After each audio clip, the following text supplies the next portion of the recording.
My historical fiction topic: the U.S. Colored Troops, specifically the 51st Massachusetts Regiment.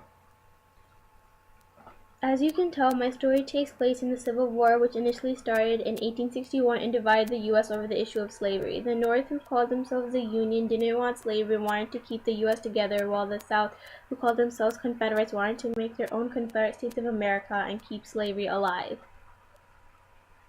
In this time period, whites believed that blacks shouldn't join war since blacks were less than whites, they couldn't fight as well, and they were meant to be slaves. Even if free blacks wanted to join, they weren't allowed to, which is straight up racism, but this soon does change. In 1862, when Abraham Lincoln, our president at the time, gets an idea and declares the Emancipation Proclamation that looks like this, but since nobody can understand that old-fashioned English, it just translates to freeze all slaves in the rebelling states and that blacks can now fight in the war, which is great because now free blacks can join the Union.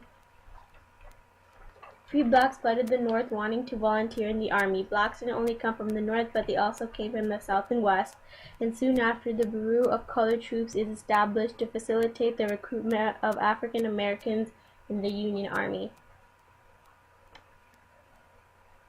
Soon after the proclamation in 1863, Governor John Andrew of Massachusetts was given permission to raise an African-American regiment, and he created the 54th Massachusetts Regiment, which is the first ever African-American regiment of the North, and more than 1,000 free blacks were in this voluntary infantry. In 1863, the 54th Regiment was sent to take Fort Wagner, which was a very strong fort located on Morristown, South Carolina. And the general was Robert Gould Shaw, who led the 600 strong and well-trained soldiers to the fort.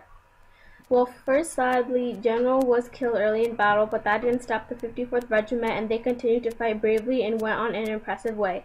246 Union soldiers were killed and 36 Confederates were killed, which leads to the disappointing fact that the Union did not win the battle or take the fort, and the Confederates won. To wrap things up on a good note, the 54th Regiment's brave fighting proved that blacks could fight as well as whites, which is why they're remembered today. And that's the end.